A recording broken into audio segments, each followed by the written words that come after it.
Assalamualaikum warahmatullahi wabarakatuh. Memiliki masa lalu kelam tidak menjadi halangan untuk seseorang bisa berubah menjadi lebih baik. Allah Subhanahu wa Ta'ala akan memberikan hidayah Islam kepada siapapun yang Dia kehendaki, tidak peduli apapun latar belakangnya. Seperti halnya kisah seorang anak band aliran heavy hardcore bernama Din yang akhirnya memilih menjadi mualaf. Setelah melalui perjalanan hidup berliku, Din pun menemukan ketenangan dalam ajaran agama Islam. Saya adalah seorang musisi musik heavy hardcore sangat keras, sangat ekstrim, ujar Din ketika mengenang kembali masa lalunya. Kehidupan Din ketika masih menjadi musisi musik hardcore sangat dipenuhi hal-hal tidak terpuji. Misalnya, mengonsumsi alkohol, berzina, dan segala hal yang dilarang dalam ajaran agama. Sebenarnya sebelum berpindah keyakinan, Din adalah seorang penganut agama. Keluarga Din bisa dibilang taat beragama.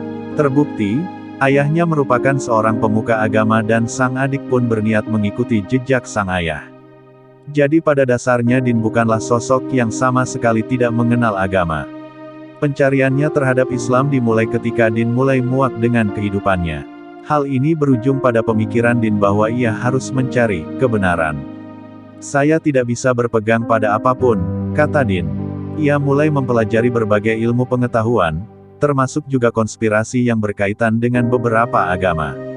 Hingga pencariannya berujung pada pertemuan dengan Syekh Ahmad Didat.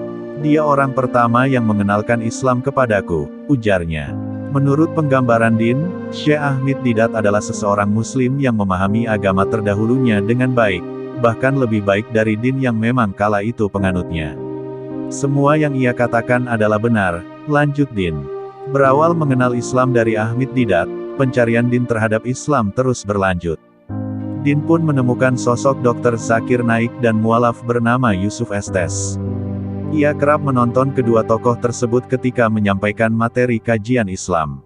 Lambat laun, Din tertarik membaca kitab suci Al-Quran.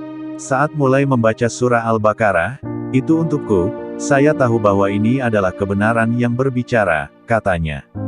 Menurut Din, terasa ada perbedaan ketika membaca Al-Quran dan kitab lamanya.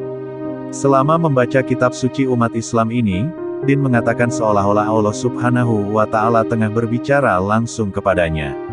Pada akhirnya Din mengucapkan 2 kalimat syahadat di salah satu masjid di kawasan Sydney, Australia. Tanpa ia sadari, momen bersyahadat ternyata bertepatan dengan malam pertama Ramadan. Ia melihat ramainya masjid kala itu dan membuat hati Din terasa begitu indah. Wallahu a'lam bishawab.